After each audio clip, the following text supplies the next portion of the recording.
Everyone said Amara was lucky. She was gentle, soft spoken, the kind of woman who smiled even when life pressed hard on her.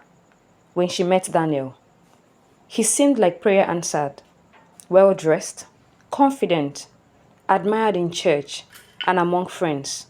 He spoke loudly about love, protection, and marriage. To the whole world, he was a good man. But love does not shout, it listens. At first, the control was subtle.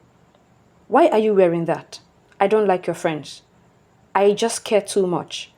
Amara learned to explain herself for everything. She stopped laughing freely. She stopped visiting home as often. When she did, she covered bruises with long sleeve and excuses. I'm clumsy, she would say, smiling. They married despite the quiet warning from her spirit. She believed marriage would calm him, that commitment would soften his anger. Instead, the walls closed in. In marriage, Daniel's rage had no audience, only Amara's. The insults became daily. The slaps became routine. The apologies came with tears and gifts, followed by promises that never lasted. Amara prayed harder. She endured longer. She stayed silent because she had been taught that patience was strength and endurance was love. One night, the argument was louder than usual. Neighbors heard shouting, then silence. By morning, Amara was gone. Daniel told the police it was just an accident. The house told a different story. The walls had seen too much. The floor had heard her final plea. At her funeral, people cried and said, "We didn't know it was this bad." But someone always knows. Sometimes they just don't speak. Sometimes the victim is taught not to. Daniel went to prison, but prison could not return what was stolen. Amara's story became a warning passed in whisper. Love that hurts is not love. Marriage does not cure abuse. Silence can be deadly. And somewhere, another woman heard Amara's story and chose to leave. They said love is patient. She waited. They said love protects. So she endured the bruises he called mistakes. He didn't hit her at first. He edited her life, deleted her friends, muted her voice, corrected her smile. Why are you wearing that? I am only jealous because I love you. Love should not sound like a threat. She thought marriage was the cure. She thought the vows would soften fist, that a ring could silence rage. But the house heard everything. The walls knew her name. The floor caught her last prayer. Now they say, she should have left. But nobody asked why she stayed. In a world that trained her to call pain patience and silence strength. If love hurts, run. If fear lives where love should be, leave. Because love doesn't kill.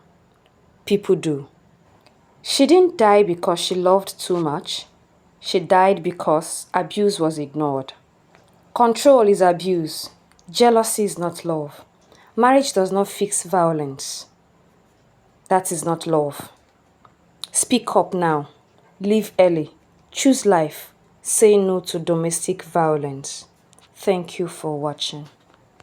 Follow for more interesting stories. Bye. Everyone said Amara was too quiet for her age. At 23, she was beautiful, kind, and deeply spiritual. But her life never moved forward the way others did.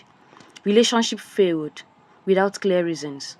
Men would always admire her, promise commitment, then suddenly drift away, confused and distant, as if pulled by an invisible rope. At night, her dreams were vivid. There was always him, tall, calm, familiar. He never introduced himself, yet he spoke to her like someone who had known her long before her first breath. I have always been with you, he would always say. His voice, gentle but firm. You belong to me. In the dream world, he treated her like a wife, protective, possessive, demanding loyalty. He appeared whenever she felt emotionally close to another man in real life. After those dreams, relationships would collapse, like sandcastle touched by water. Amara began to feel torn between two words. By day, she lived like any young woman, working, praying, smiling through pain. By night, she felt claimed. She grew weak, not in body, but in spirit, confused, restless. Her prayers felt heavy, like they were bouncing off the ceiling. One day, she met an elderly woman who looked at her for a long time and said quietly, "Some battles don't fight the body, they fight destiny." That night, the dreams returned, but this time, Amara spoke back. "I want my life," she said, her voice shaking but strong. "I want to love freely. I want peace." The man's face darkened. For the first time, she saw fear in his eyes. Dreams shattered. She woke up crying, but lighter. From that day, the visit stopped. Healing didn't come instantly.